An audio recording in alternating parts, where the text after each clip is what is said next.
Perkenalkan, kami dari kelompok 2 ingin presentasikan presentasi kami yang berjudul konfigurasi mail server menggunakan Cisco Packet Tracer yang beranggotakan saya sendiri, yaitu Melani Putasari, Saya Ira Dr. Putri, saya Gafar Tumerta, Saya Renai Devinda, saya Pembelan David, saya Adrian Saputra Lodis, dan saya Evan Nadensa. selamat menyaksikan. Baiklah, saya akan membacakan pengertian mail server. Mail server atau sharing disebut juga email server adalah sebuah perangkat lunak maupun layanan pada jaringan komputer yang bertugas mengelola, mengirim, dan menerima surat elektronik email antar pengguna melalui jaringan, baik jaringan lokal maupun internet. Dalam praktiknya, mail server berperan sebagai kantor pos digital. Setiap pesan yang dikirim oleh seorang pengguna akan ditampung, diteruskan, dan disimpan oleh mail server sampai pengguna tujuan mengambil atau membuka pesan tersebut. Pada simulasi Cisco Packet Tracer, layanan mail server dijalankan pada perangkat server, sedangkan komputer klien berfungsi sebagai pengguna yang mengirim dan menerima email melalui aplikasi mail browser yang sudah tersedia di setiap PC. Selanjutnya, protokol pada layanan mail server. Agar sebuah email dapat dikirim dan diterima dengan baik, mail server memerlukan dua jenis protokol utama yang bekerja sama, yaitu protokol untuk mengirim pesan dan protokol untuk menerima atau mengambil pesan. 1. SMTP, Simple Mail Transfer Protocol. SMTP bertugas menangani proses pengiriman email dari klien ke server maupun dari server ke server tujuan. Protokol ini bekerja pada port 25 dan menjadi dasar bagi seluruh proses pengiriman pesan pada jaringan email. 2. POP3, Post Office Protocol versi 3. POP3 berfungsi menyimpan email yang masuk secara sementara di server, kemudian mengizinkan klien mengunduh dan atau mengambil pesan tersebut ke perangkatnya. Protokol ini umumnya bekerja pada port 110. 3. IMAP atau Internet Messenger Access Protocol. IMAP memiliki fungsi serupa dengan POP3, yaitu mengambil pesan dari server, namun dengan keunggulan menjaga salinan pesan tetap tersimpan di server sehingga dapat diakses dari berbagai perangkat secara bersamaan. Kebutuhan perangkat dan topologi jaringan. Sebelum melakukan konfigurasi, perlu disiapkan terlebih dahulu perangkat yang akan membentuk topologi jaringan sederhana pada Cisco Packet Tracer. Yang pertama, server, jumlah 1 unit, fungsi menjalankan layanan DNS dan email atau SMTP atau POP3. Yang kedua, switch, jumlah 1 unit, fungsinya menghubungkan seluruh perangkat dalam satu jaringan. Yang ketiga, PC atau laptop client, jumlah 2-4 unit, mengirim dan menerima email melalui mail browser. Yang keempat, kabel strike through, jumlah sesuai kebutuhan, berfungsi menghubungkan server dan PC ke switch.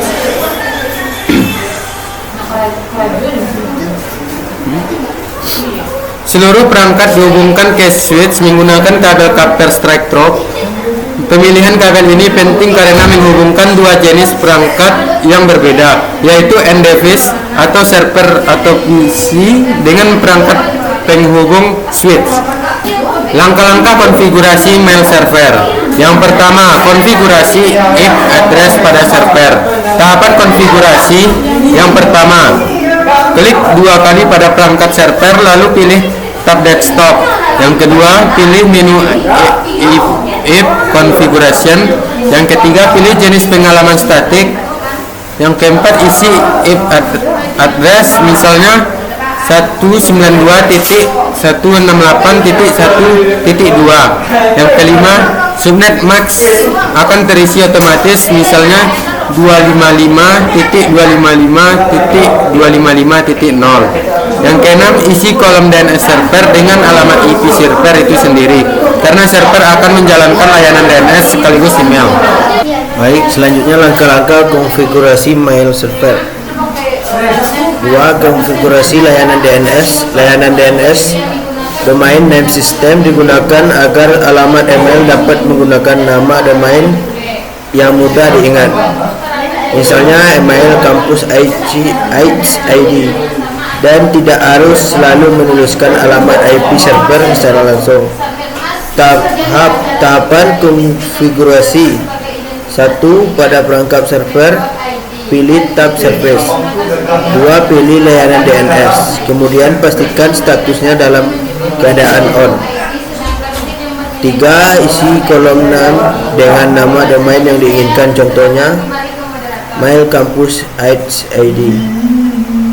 4. Isi kolom address dengan alamat IP server, contoh 192.168.1.2. 5. Klik tombol ADD untuk menyimpan entry domain. 3. Konfigurasi layanan email SMTP dan POP3. Setelah DNS aktif, langkah berikutnya adalah mengaktifkan layanan email pada server beserta pembuatan akun pengguna yang akan saling berkirim pesan. Tahapan konfigurasi. 1. Pada tab service, pilih layanan email. 2. Aktifkan SMTP service dan POP3 service ke posisi on. Isi kolom domain name sesuai dengan domain yang telah dibuat pada layanan DNS sebelumnya. Klik set untuk menyimpan domain pada layanan email. 5. Tambahkan akun pengguna pada kolom user, lalu isi password dengan password untuk masing-masing akun. Klik ADD untuk setiap akun, lakukan secara berulang sesuai jumlah pengguna yang dibutuhkan. Saya akan melanjutkan materi pada konfigurasi email pada sisi klien. A. Pengaturan IP address klien. Klik 2 kali pada PC, pilih tab desktop, lalu pilih IP configuration. 2. Isi IP address pada subnet yang sama dengan server, contoh 192.168.1.3. 3. Isi kolom DNS server dengan alamat IP server, contoh 192.168.1.2. B. Pengaturan akun email klien. Pada tab desktop, pilih menu email. 5. Isi username dengan nama pengguna. 6. Isi email address sesuai akun yang telah didaftarkan di server, contoh user 1 email kampus i.id. 7. Isi incoming mail server dengan outgoing mail server dengan alamat IP server. 8. Isi username dan password sesuai akun yang telah dibuat, lalu klik save. Lanjut. 5. Pengujian pengiriman dan penerimaan email. Tahapan pengujian. 1. Pada PC pengirim, buka menu email, lalu klik compose untuk membuat pesan baru. 2. Isi kolom to dengan alamat email tujuan, isi subjek, dan isi pesan pada badan email. Klik send atau mengirimkan pesan. 4. Pindah ke PC penerima, buka menu email, lalu klik reset untuk mengambil pesan baru di server. 5. Klik pesan yang masuk untuk membuka dan membaca isinya. 6. Untuk menguji komunikasi 2 arah, gunakan tombol replay pada PC penerima, lalu lakukan refresh kembali di PC pengirim semula. Baik, selanjutnya materi yang 6, yaitu permasalahan umum dan solusinya. 1. Email gagal terkirim. Periksa kembali apakah SMTP service sudah berstatus on dan apakah IP Swin dapat melakukan ping ke server. 2. Email tidak muncul di penerima.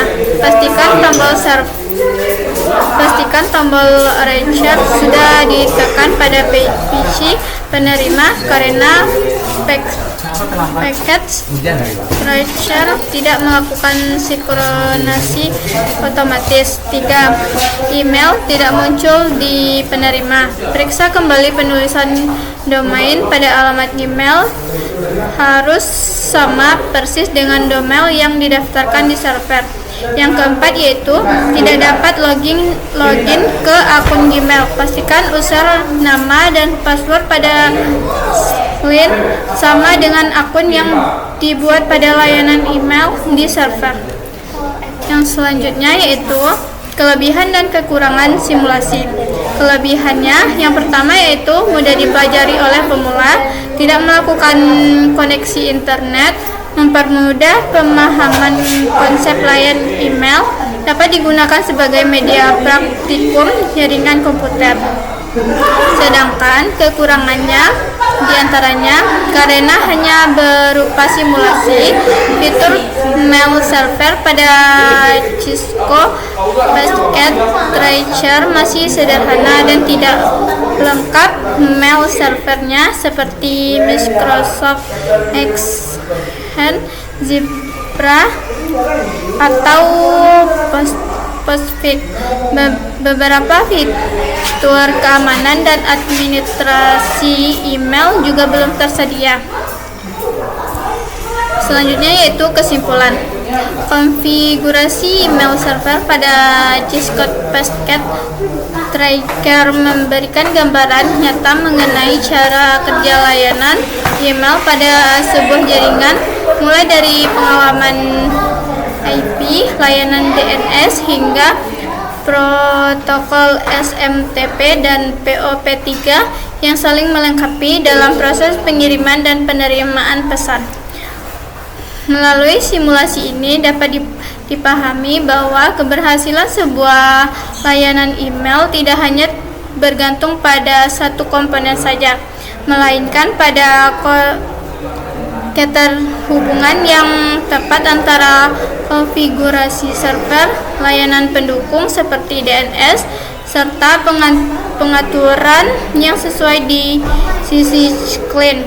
Pemahaman terhadap topik ini menjadi dasar penting sebelum mempelajari konfigurasi layanan jaringan lain yang lebih kompleks seperti web server, FTP server, maupun layanan jaringan berskala lebih besar. Baik, terima kasih. Sampai di situ hasil materinya. Baik, selanjutnya kita akan masuk ke dalam konfigurasinya.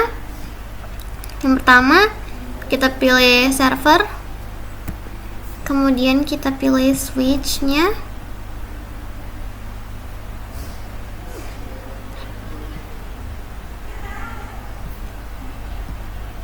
lalu kita pilih PC 1 dan juga PC 2. Lalu kita akan menghubungkan server ini ke switch menggunakan kabel.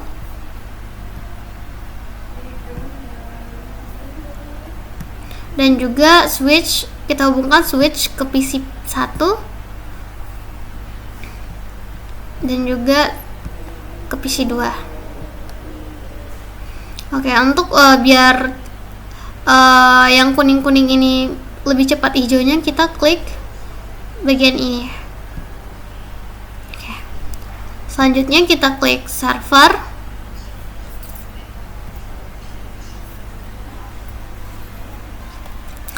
Oke, selanjutnya kita klik PC 1, lalu kita ke desktop dan IP configuration ya.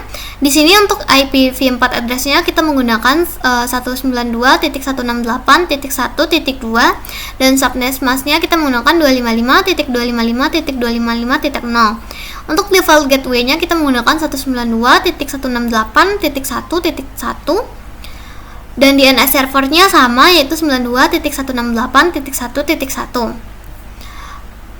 Selanjutnya kita klik email. Nah, untuk email dan konfigurasi emailnya ini di PC 1 kita menggunakan user 1. Untuk email address-nya kita menggunakan user 1@kelompok2.com dan incoming mail servernya kelompok2.com, outgoing mail servernya juga kelompok2.com. Dan untuk logon informationnya itu pada user kita menggunakan user 1, dan untuk passwordnya seperti password yang telah kita masukkan di user 1 tadi, yang dimana passwordnya juga sama seperti username-nya, yaitu user 1. Jadi untuk bagian username di sini tuh user 1 dan passwordnya juga user 1. Habis itu kita save.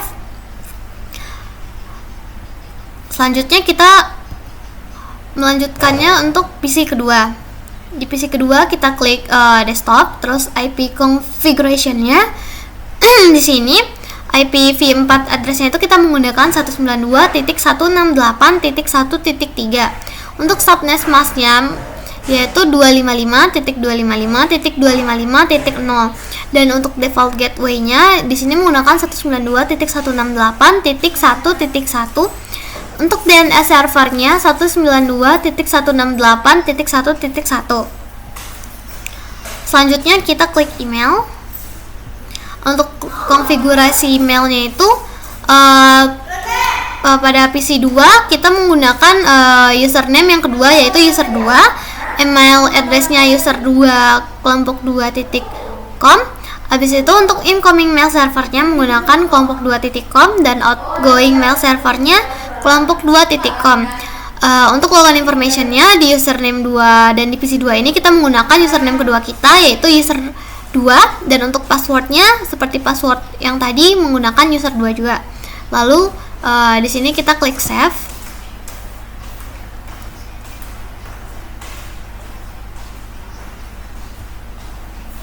Baiklah, kita akan mencoba mengirim pesan dari PC 1 ke PC 2.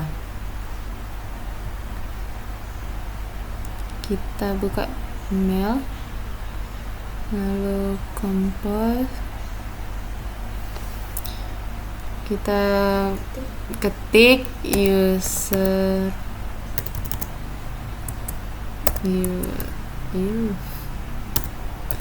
user 2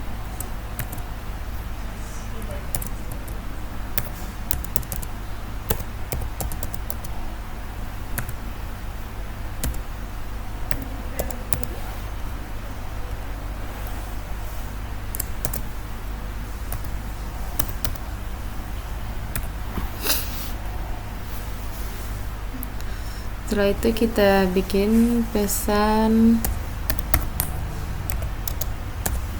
percobaan. Setelah itu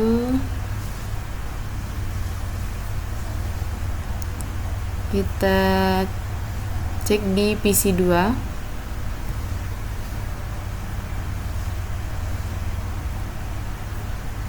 Lalu kita klik.